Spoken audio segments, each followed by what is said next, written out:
오늘 유혹이라는 주제로 말씀을 나누려 합니다. 거기 제가 의미를 써놨어요. 유혹이라는 그러한 의미는 꾀어서 정신을 혼미하게 하거나 좋지 아니한 길로 이끄는 것이다. 그 유혹이라는 단어죠. 유혹이라는 것이 여러 분야에서 이루어지는 것이죠. 오늘 요셉은 성적인 유혹이었지만 우리 삶을 살아가면서 많은 유혹들이 있죠.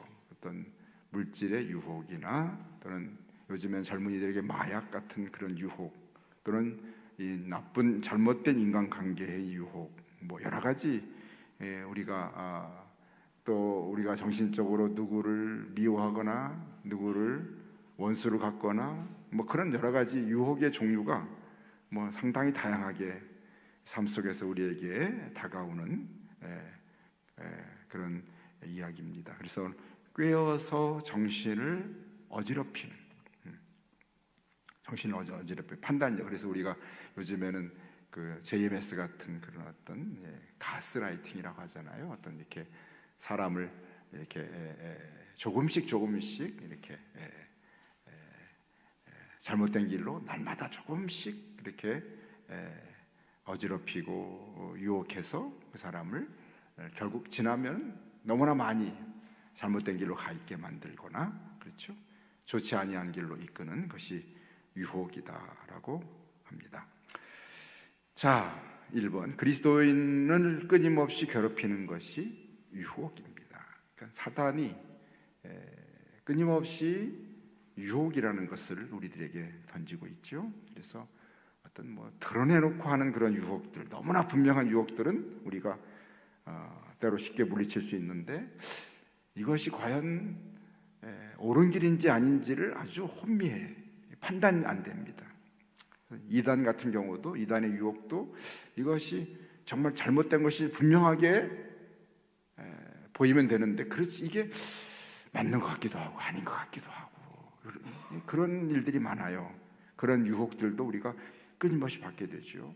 그래서 하나님의 사람들은 끊임없이 그런 유혹 속에 빠져, 아브라함도, 다윗도, 바울도, 심지어 예수님까지도 세 가지 그 시험을 통해서 유혹했잖아요. 마귀가. 그런 유혹들이 끊임없이 우리와 싸워야 할 대상으로 다가와 있는 것을 보게 됩니다. 오늘 창세기 39장은 유혹을 맞아서 싸워 승리한 요셉의 이야기를 담고 있죠. 그러면 먼저 요셉은 어떤 사람인가? 요셉은 누구의 아들이죠? 야곱의 아들이죠. 성도들이 이제 성경을 이제 많이 읽었기 때문에 잘 아시겠죠, 그죠? 그래서 알겠지만 잘 모르죠. 그래서 제가 사실은 곧 교재를 이제 몇 개 준비했는데 그 중에 선택을 지금 못 하고 있어서 4월쯤에는 창세기부터 요한계시록까지 전체 성경을 쭉 배우는 그런 시간 오후에 가지려고 제가 지금 기도하고 준비하고 있습니다. 교재를 아주 어려운 게 있고 보통 조금 좀 쉬운 거 있어서 쉬운 걸 해야 될 것 같은데, 어쨌든 간에 그래서 창세기부터 요한계시록까지 공부하는 그런 시간을 제가 준비하고 있습니다. 성도들이 성경을 더 많이 좀 읽지만 내용을 배워갈 수 있도록 제가 좀 가르치려고 좀 준비하고 있죠. 자, 요셉은 아브라함의 아들이 이삭이고 이삭의 아들이 야곱이잖아요, 그렇죠? 야곱인데 그 야곱이 바로 12명의 아들을 두게 됩니다. 그래서 형 이삭과 문제가 생겨서 아버지 집을 떠나서 멀리 외삼촌 라반의 집에 야곱이 가서 살잖아요. 외갓집에 가서 도망하여 살게 될 때 그 외삼촌의 두 딸이 있었습니다. 둘째 딸을 라헬이 아마도 야곱의 눈에 들어서 라헬과 결혼을 하려 했지만 그 외삼촌이 큰딸 레아를 먼저 야곱에게 아내를 주잖아요. 그래서 두 아내를 얻게 됩니다. 요즘에 그런 얘기는 아니고 당시에 성경 시대에 있었던 그러한 이야기죠. 내가 요즘에 성경대로 한다 그래가지고 이렇게 하면은 안 됩니다. 그런데 이 결혼 가운데 또 여자들 사이에 서로 시기 질투를 통해서 자기 종을 레아와 라헬이 종을 또 야곱에게 아내로 주면서 4명의 아내를 두게 됩니다. 그래서 4명의 아내를 통해서 12명의 아들을 두게 되죠. 그 12명을 하나님께서 이제 이스라엘의 12지파를 이루는 그런 족장들로 선택을 하시는 그런 일에 쓰임 받는 것이 오늘 야곱의 12아들입니다. 그 가운데 가장 사랑했던 아내가 라헬이라는 아내죠. 가장 먼저 처음 만났을 때 이렇게 눈에 들었던 그 아내를 사랑했습니다. 그런데 참 그 사랑한 아내에게서 아이가 나아지지 않았었어요. 그래서 언니는 아기를 쑥쑥 잘도 낳는데 사랑하는 가장 사랑받는 이 아내가 아이가 없다가 드디어 낳던 아내가 바로 이 요셉이라는 11번째 아들입니다. 11번째 아들로 이 요셉이 태어났죠. 감사하게도 너무 귀한 아들이어서 상당히 아마도 그 나머지 10명의 형들보다도 이 11번째 요셉을 아버지 야곱이 매우 예뻐했습니다. 그러니까 앞에 보면 37장에 보면은 이 아들을 아버지가 많이 편애했어요. 그래서 다른 아들보다도 좋은 옷을 입혔어요. 이렇게 채색 옷을 입히고 아들을 상당히 이렇게 귀하게 여겼습니다. 그런데 보니까 요셉도 좀 철이 없었던지 형들이 뭔가를 잘못하면 아버지한테 고자질을 잘했어요. 그래서 형들이 이 요셉에게 말을 안 합니다. 왜냐하면 말하면 아버지한테 일렀기 때문에 그런 아버지의 편애와 또 이 아들 11번째 동생의 그러한 어쩌면 아버지의 사랑을 받은 아들의 특별한 성격 때문에 아마도 형들과 좋은 관계가 아니었습니다. 거기입니까? 어느 날 요셉이 꿈을 꿨는데 그 꿈 얘기를 다 이렇게 했습니다. 어떻게 해요? 내가 꿈을 꿨는데 아버지, 어머니, 형들의 11볕단이 나에게 절을 하더라.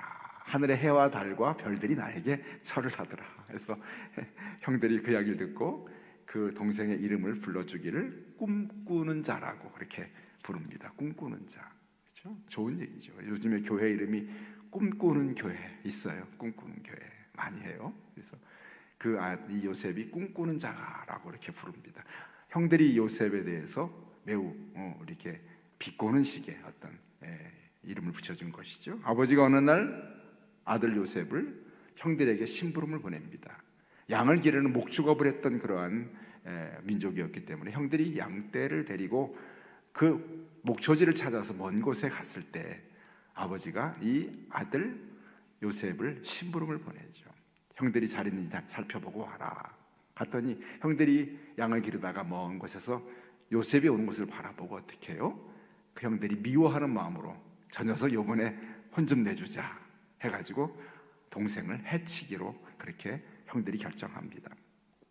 그래서 그 동생을 잡아다가 옷을 벗기고 구덩이에 던져놓죠. 던져놓고 이렇게 버려두고 오려다가 어떻게 해요? 이제 다른 형이 이를 말리면서 지나가는 그 대상들, 이렇게 애굽으로 가는 그러한 낙타를 타고 가는 그러한 대상들에게, 상인들에게 팔자 해서 그만 요셉을 팔아버리고 그 옷은 양의 피를 묻혀가지고 염소의 피인가요? 양의 피인가요? 하여튼 묻혀서 그 아들이 죽었다고, 그렇게 동생이 죽었다고 이야기를 하게 됩니다. 그래서 염소의 피네요. 그래서 아버지에게 그 옷을 갖다 드리면서 아버지, 짐승이 아버지의 아들을 이렇게 찢었습니다. 그래서 그 옷을 전해주고 그 동생은 애국으로 팔아버리죠. 아버지가 얼마나 오셨겠어요. 오늘 성경에 보니까 아버지가 애통했다. 옷을 찢고 붉은 배로 허리를 동이고 오래도록 그의 아들을 위하여 애통했다. 다른 자녀들이 위로를 합니다. 아버지, 우리가 있잖아요. 소용없어 이 녀석들. 그래서 지옥에 떨어진 사람처럼 아버지가 나는 지옥에 갈 거야 하면서 막 울었어요. 얼마나 사랑하는 아들이었는데, 그렇죠? 그래서 그 요셉이 아버지 어머니를 떠나서 17살에 애굽 땅에 이렇게 팔려가게 된 것이죠. 그것이 요셉의 슬픈 그런 이야기입니다. 그러면서 오늘 우리가 39장에서 있는 사건을 보게 됩니다. 마침 요셉이 팔려간 집이 어떤 집이라고요? 39장 1절에 보니까 애굽에서 바로왕의 신하인 친위대장 집에 팔려간 겁니다. 보디발이라는 그러한 친위대장이 있는데 그 집에 이 요셉이 팔려갑니다. 중요한 사실은 하나님이 요셉과 함께 계셨다고 2절은 그렇게 말합니다. 그래서 그가 가는 곳마다 형통하게 됐다. 요셉이 그 보디발의 집에 종이 돼서 팔려갔는데 그 종이 그 집에 감으로 주인이 복을 받죠. 그래서 오늘 2번에 1번 유혹의 배경과 발단에서 첫 번째, 요셉이 가정 총무가 된 후 보디발의 집에는 어떤 일이 생겼습니까? 5절 6절을 보게 되면 보디발의 집에 어떤 일이 생겼나? 5절에 보니까 그 요셉에게 자기의 집과 그 모든 소유물을 주관하게 만든 가정 총무를 삼습니다. 왜냐하면 요셉이 참 지혜롭고 착실하게 일을 하니까 그 요셉의 지혜로움을 보고 가정의 일을 보디발이 다 그에게 맡깁니다. 물론 그 출발도 하나님이 그에게 함께 하셨죠. 그래서 2절에 보면 그의 주인이 여호와께서 그와 함께 하심을 보며 또 여호와께서 그의 범사에 형통하게 하심을 보았다. 그가 종된 삶을 살았지만 하나님이 그를 함께 해주셨고 하나님이 그의 범사에 형통하게 하는 일을 주인이 보게 됩니다. 아, 저 사람 특별한 사람이구나 하면서 그에게 이 보디발 주인이 요셉에게 가정 총무를 삼고 그의 소유를 다 그에게 위탁합니다. 그랬더니 그 집에 어떤 일이 생겼어요? 그 요셉 때문에 하나님이 요셉을 위하여 애굽 사람 보디발의 집에 복을 내려주고 보디발의 그 집과 밭의 모든 소유에 형통한 축복이 임합니다. 그래서 이 요셉 때문에 보디발이 복을 받는 거예요. 얼마나 놀라운 일인 거예요. 근데 우리가 기도할 때 그러잖아요. 우리 여러분들이 직장에 다니시면 바로 내가 요셉처럼 나로 인하여서 우리 직장이 복을 받게 해주십시오. 나로 인해서 우리 가문이 복을 받게 해달라고. 우리가 복의 근원이 되는 것이죠. 하나님 나를 축복하시되 그 축복을 사람들이 알 수 있도록 요셉을 축복하셨는데 보디발의 집을 축복하세요. 그 집이 잘 되고 막 밭이 막 수확이 잘 되고 하는 겁니다. 그러니까 이 보디발이 깜짝 놀란 거예요. 그 요셉 때문에 잘 되는 줄 알 정도로 잘 되는 거예요. 6절에 어떻게 해요? 주인이 그의 소유를 다 요셉의 손에 위탁하고 자기가 먹는 음식 외에는 간섭하지 않아요. 모든 걸 다 맡겨버립니다. 너무 그 사람이 복의 근원이 되니까 얼마나 감사해요. 우리 믿는 사람들은 직장에서도 어디 가도 이와 같이 내가 우리 직장에 하나님 복의 근원, 하나님이 날 축복하심으로 나로 인해서 우리 직장을 축복해 달라고 기도해요. 하나님께서 그렇게 요셉을 사용하셨잖아요. 자, 요셉의 이러한 참 복의 근원이 되고 좋은 모습을 모두가 다 알았고 보디발도 알고 보디발의 아내도 알았지 않겠습니까? 그런데 특별히 요셉은 용모가 빼어나고 아름다웠더라. 이렇게 17살의 아주 미소년이었던 것 같아요. 아주 잘생긴 우리 성도들 젊었을 때처럼 제가 젊었을 때처럼 이렇게 이 말을 하고 싶었어요. 한번 성도들 얘기한 거예요. 하여튼 아름다운 청년이었어요. 얼마나 아름답겠어요. 왜냐하면 야곱이 요셉의 엄마 라헬을 봤을 때 첫눈에 반했다. 라헬이 얼마나 예뻤었겠어요. 그래서 그 아들의 그 엄마의 아들이었으니까 잘생겼겠죠. 그래서 요셉의 그 아름다운 빼어난 아름다움을 보고 이 보디발의 아내가 나쁜 마음을 품게 됐습니다. 문제가 시작되죠. 자, 두 번째, 권력과 부를 동반하는 직책. 요셉이 가정 총무를 받고 나서 요셉에게 그것은 어떤 영향을 줬는가? 우리는 요셉의 성품에서 무엇을 배웠는지를 살펴볼 수 있습니다. 자, 먼저 유혹이 오죠. 자, 보디발의 아내가 이 요셉을 유혹합니다. 7절에 보니까 그 후에 그의 주인의 아내 보디발의 아내가 요셉에게 뭘 했다고요? 눈짓을 했다. 좀 이 여자의 그 성격을 첫 번째 보면 이 여인의 성격을 살펴보면 먼저 그걸 먼저 보지. 보디발의 아내의 성격을 살펴봅시다. 자, 7절 보니까 주인의 아내가 요셉에게 눈짓을 했다. 좀 이렇게 음흉한 여인이에요, 그렇죠? 음흉한 여인. 눈짓을 해요. 그다음 동침하기를 청했다. 그렇죠? 그다음에 10절에 보면 어떻게 해요? 10절. 요셉이 여인이 날마다 요셉에게 청해요. 끈질긴, 아주 한 번 그런 게 아니라 계속해서 그런 유혹에 눈길을 주고 유혹의 어떤 것들을 계속합니다. 12절 보면 어떻게 해요? 여인이 그의 옷을 잡고 말합니다. 나와 동침하자. 아주 적극적인, 아주. 그러니까 지금 눈짓으로 시작해서 매일 유혹하고 이제 옷을 잡고 막 늘어지는 거예요. 10절에 보니까 12절부터 나중에 이제 보겠습니다. 보통 여인이 아니에요. 보니까 요셉은 이 여인의 유혹에 대해서 거절하기 참 어려운 그러한 끈질긴 유혹과 요셉의 이에 대한 반응을 우리가 먼저 보게 됩니다.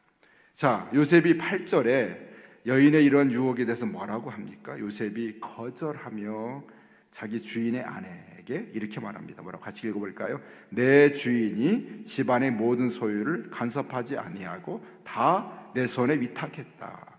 그러니 이 9절, 이 집에는 나보다 큰 이가 없으며 주인이 아무것도 내게 금하지 아니하였어도 금한 것은 바로 당신뿐입니다. 당신은 그의 아내임이라. 그런즉 내가 어찌하여 이 큰 악을 행하여 하나님께 죄를 지으리까. 요셉의 성품을 우리가 보여요. 그리스도인의 성품을 요셉에게 배우게 되면 요셉이 오늘 고백했던, 그렇죠? 7절, 8절, 9절에 8절, 9절에 특별히 요셉이 보인 성품입니다. 그리스도인이 유혹에 대해서 오늘 보여야 할 그런 단호한 성품이에요. 내가 이 집에서 어떤 권세도 있고 어떤 물질적인 여러 가지 부도 얻을 수 있는, 모든 것을 할 수 있는, 나보다 큰 이가 없는 그러한, 주인이 나에게 모든 걸 맡긴 그러한 권세를 가진 사람이지만 요셉은 그 권세를 자기 마음대로 방종하거나 자기 마음대로 잘못된 곳에 쓰지 않는, 그것이 바로 요셉의 오늘 그리스도인의 보여야 할 성품인 것을 보게 됩니다. 그래서 우리가 흔히들 내가 어떤 뜻하지 않은 어떤 권세를 얻고 어떤 권한을 갖게 됐을 때 그 권한을 가지고 어떻게 해요? 내 마음대로 방종하고 함부로 그 권한을 행사함으로 권한 밖의 일까지도 행하려는 그런 잘못된 일을 우리가 선택할 때가 참 많습니다. 요셉은 그런 면에서 자기 권한과 권세에 대해서 분명한 선을 갖고 있어, 한계를 갖고 있지 않았어요. 모든 걸 다 할 수 있었지만 자기가 할 수 없는 일이, 해서는 안 될 일이 바로 있는 것을 알았습니다. 그것은 바로 보디발 주인의 아내는 나의 권한에 있는 일이 아니다. 당신은 내 권한 밖입니다. 내가 나에게 금해진 대상입니다. 라고 자기가 해서는 안 될 분명한 그 선을 그을 줄 아는 그러한 성품을 갖고 있습니다. 두 번째는 하나님 앞에서 어떻게 내가 이 큰 악을 행하겠습니까? 이 죄를 범하겠습니까? 그렇죠? 요셉은 사람 앞에서도 자기가 지켜야 할 그러한 분명한 선을 지켜냈던 사람이고, 하나님 앞에서도 해서는 안 될 일을 분명하게 거절할 줄 아는 그런 그리스도인의 본이 되는 성품을 오늘 보여주고 있죠. 그렇죠? 오늘 우리가 배워야 할 요셉의 교훈이 여기 8절과 9절에 담겨 있습니다. 인간관계에 있어서, 사람의 관계에 있어서 내가 지켜야 할 그러한 선과 하나님 앞에서 또한 우리가 지켜야 할 그런 분명한 그리스도인으로서의 한계를 요셉은 분명하게 알고 있었던 것이죠. 자, 그렇지만 이 여인의 요셉은, 이 유혹은 끊임없이 끈질기게, 마귀가 우리를 유혹할 때도 마찬가지, 끈질기게 유혹하는 특징이 있잖아요. 그렇죠? 오늘 그래서 계속해서 여인이 요구를 했지만 요셉은 끝까지 거절합니다. 그런데 한 여인이 기회를 잡았습니다. 어떤 날인가요? 11절에 보니까 그러한 상황에 있을 때 요셉이 일을 하러 집에 들어갔는데 마침 그 집에 아무도 없는 거예요. 여인이 바로 이때다 하면서 요셉의 옷을 잡고 늘어집니다. 나와 동침하자 라고 그렇게 이야기합니다. 아무도 없었기 때문에요. 요셉은 깜짝 놀라고 아마도 그 여인의 붙드는 그 손길 앞에 뿌리치면서 자기 겉옷을 잡으니까 옷을 벗어놓고, 얼마나 세게 잡았으면요, 벗어놓고 그만 밖으로 도망갑니다. 도망가죠. 그 여인의 손에 옷을 버려두고 밖으로 도망갑니다. 요셉의 유혹을 이겨내는 그러한 중요한 자세치, 우리가 3번에 2번 보면 7절부터 10절에서 나타나는 요셉의 모범을 통해서 우리는 끈질기게 유혹을 이겨내기 위해서 무엇을 배울 수 있나요? 어떻게 해요? 요셉의 그 마음, 하나님 앞에 범죄해서는 안 되고 내 선을 지키는 것이죠. 그 다음에 3번입니다. 아무도 없는 집에서 보디발의 아내가 요셉을 잡았을 때 요셉은 도망하였습니다. 유혹을 피하여 도망치는 것이 최선책인 상황은 어떤, 이런 경우는 도망가는 게 최고죠. 도망가는. 옛날에 어떤 목사님들이 이렇게 길을 지나가는데 두 분이 지나가다가 이렇게 길을 잘못 들어서 이렇게 여자분들이 이렇게 붙드는 데를 간 것 같아요. 그러니까 붙으니까 한 목사님은 어떻게 해요? 사탄아 물러가라 그렇게 했는데, 한 사람은 한 목사님 주랭랑을 도망갔다 합니다. 그래서 이런 일이 있을 때 어떻게 한다? 오늘 요셉처럼 피해야 할, 우리가 어떤 이겨낼 것이 있는가 하면 피할 것이 있는 것이죠. 우리 어떤 유혹에 대해서 우리가 유혹을 싸워서 이길 것이 있는가 하면 피할 대상이 있는데, 오늘 요셉이 받은 그러한 유혹은 피하여 도망해야 될 그러한 유혹이었어요. 그렇죠? 도망하는 것이 가장 좋은 방법이었죠. 요셉이 그래서 옷을 벗어놓고 도망가지 않습니까? 나갑니다. 자, 이 여인, 보디발의 여인 아내의 성격은 어떤 사람인가? 앞에서 봤잖아요. 눈짓하고 매일 그렇게 청하고 심지어 옷을 잡고 늘어졌던 여인이 요셉이 이와 같은 반응을 하자, 이번엔 요셉에 대해서 어떻게 해요? 요셉에 대해서 이렇게 그의 잘못도 없는 요셉을 함정에 빠뜨립니다. 모함을 하게 되죠. 자, 어떻게 모함을 합니까? 자, 요셉이 옷을 벗고 도망가 버리자 어떻게 해요? 13절에 여인이 요셉의 옷을 자기 손에 버려 도망하여 나감을 보고 여인의 집사람을 막 불러들입니다. 그리고 말합니다. 봐라, 주인이 데려온 이 히브리 사람 요셉이, 이 녀석이 나를 희롱하려고 나와 동침하자고 하면 내게 들어왔다가 내가 소리를 질렀더니 어떻게 해요? 옷을 벗어놓고 도망갔다고 이렇게 누명을 씌웁니다. 아주 교활한 여인이죠. 교활한. 이 여인의 행동은 어쩌면 사단이, 마귀가 그리스도인들을 유혹할 때 보여주는 그런 특징과 같습니다. 우리를 끊임없이 끈질기게 유혹하고 교활한 방법으로 우리를 유혹하는 것이 사단이 그리스도인을 유혹하는 그러한 방법이지요. 자, 그리고 나서 사람들을 불러 모아서 요셉의 옷을 보여주면서 그렇게 요셉을 모함합니다. 그리고 주인이 돌아올 때까지, 보디발이 돌아올 때까지 기다렸다가 어떻게 해요? 그렇게 주인에게 요셉을 거짓 누명을 씌우게 되죠. 당신이 데려온 히브리 사람이 나를 희롱하려고 내게로 왔다가 내가 소리를 질렀더니 어떻게 옷을 버려두고 도망갔습니다.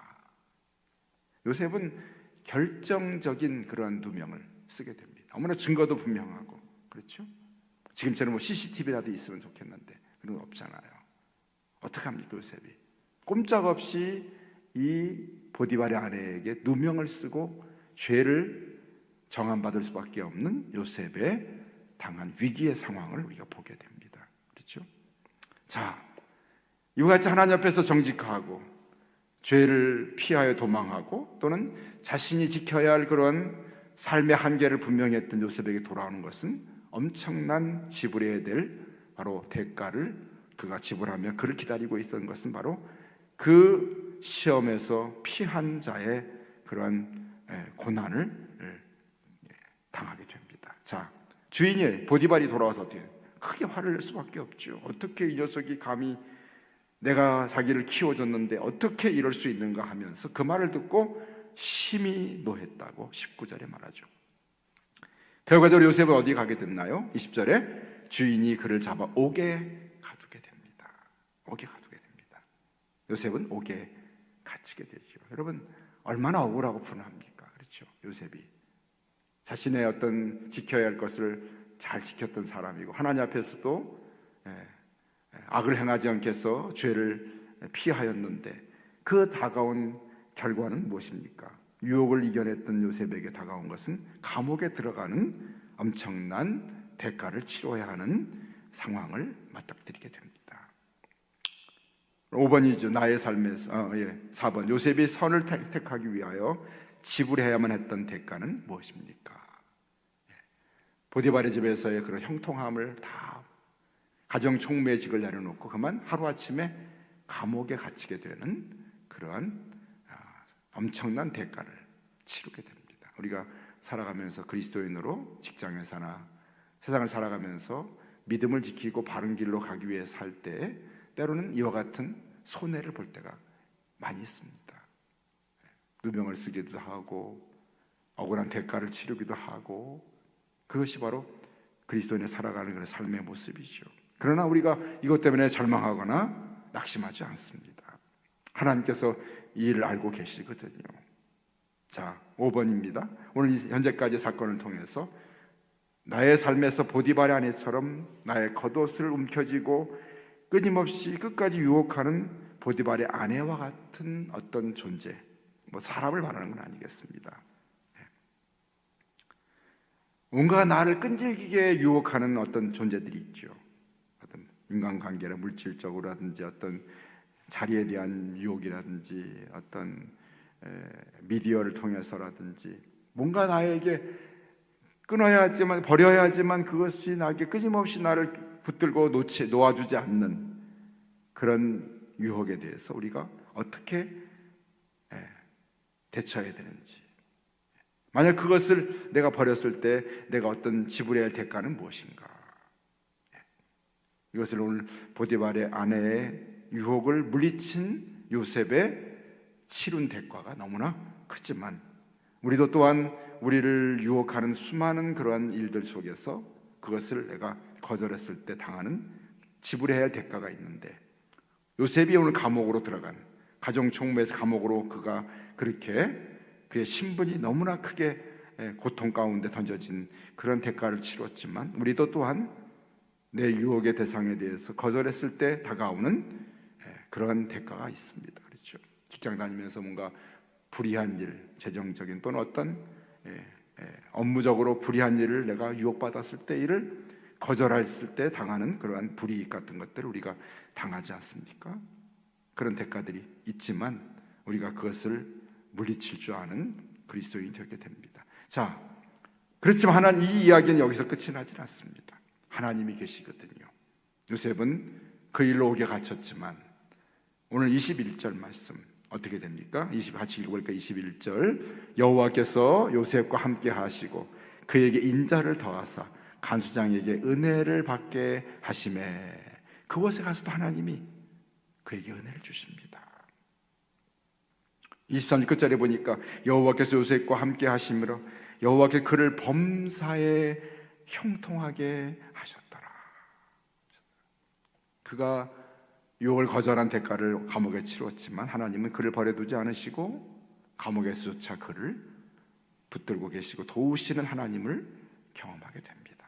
오히려 요셉의 옥중의 생활이, 그가 크게 쓰임받는 이후에 애굽의 총리 대신이 되어서 애굽을 다스리는 일에 또 다른 인생의 전환점이 되는 것이 바로 요셉의 감옥 생활이었습니다. 이렇게 작은 이런 인생의 유혹을 물리쳤을 때 하나님이 그를 귀하게 쓰시기 위해서, 그로 인해서 그가 옥에 갇혔지만 그 옥은 그에게 실패의 자리가 아니라 하나님이 새롭게 그를 쓰시기 위한 새로운 시작의 자리가 된 것을 오늘 우리가 보게 됩니다. 유혹을 이겼을 때 우리가, 하나님이 우리를 유혹의 대가를 치르지만 그러나 그것이 끝이 아니라 이를 충분히 보상하시면서 하나님이 또 다른 인생의 길로 우리 이끄시는 삶을 경험하게 되는 것이죠. 그렇죠? 그것이 바로 하나님께서 이끄시는 일하시는 방법. 마지막 6번 같이 읽어볼까요? 6번째, 지금까지 자신이 유혹을 이겨낼 수 있도록 하나님께서 자신의 삶 가운데 어떠한 방법으로 일하셨는지를 생각해 봅시다. 사실은 우리가 지금까지 살아가면서 수많은 그런 유혹들이 있었는데 하나님이 때를 따라서 우리를 지켜주셨어요. 우리가 알지 못할 때 하나님이 그 유혹을 피할 수 있도록 나를 지켜주시고, 그렇죠?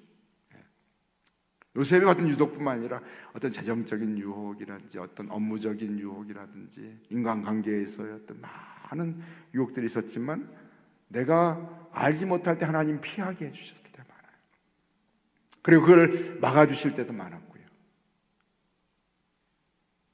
우리 힘으로 이기지 못할 때 하나님께서 성령님으로 우리의 삶을 이끌어 주시고, 그런 일들을 내가 이겨낼 수 있도록 나 혼자 이길 수 없는 상황 속에서 하나님이 성령으로 함께 하셔서 우리를 도우시고 보호해 주심으로 우리가 여기까지 오게 된 줄로 믿습니다. 하나님이 하시는 일이죠. 오늘 유혹을 이겨내는 요셉의 멋지고 아름다운 모습, 그 속에는 하나님을 향한 신뢰와 그분이 자신의 인생을 붙들고 계신 것을 믿고 있는 요셉의 믿음이 이 모든 것들을 이겨낼 수 있도록 해주신 것을 깨닫게 됩니다. 오늘 요셉의 아름다운 삶의 유혹을 이겨낸 멋진 이야기, 그것이 우리 삶의 중요한 신앙생활에 참 도움이 되고 또 본이 되어서 우리에게 어떤 유혹이 찾아올지라도 이를 물리치고 오늘 우리가 바르게 설 때 하나님께서 유혹을 이긴 자를 통해서 일하시는 하나님의 놀라운 도우심을 날마다 경험하게 될 수 있을 줄로 믿습니다. 요셉의 삶을 통한 하나님의 교훈이 저와 여러분의 삶 속에 유혹을 물리치고 그리스도인의 아름다운 성품, 그렇죠? 나에게 어떤 고난이 주어질지라도 지켜낼 것 지켜내고 하나님 앞에서 범할 것 범죄하지 아니하도록 그렇게 하나님을 두려워하는 그런 사람으로 설 수 있는 저 여러분의 아름다운 신앙, 요셉을 통해 뱀받은 멋진 유혹을 이겨내는 신앙이 저 여러분의 신앙이 될 수 있기를 주님의 이름으로 축복합니다. 아멘. 기도하십시다.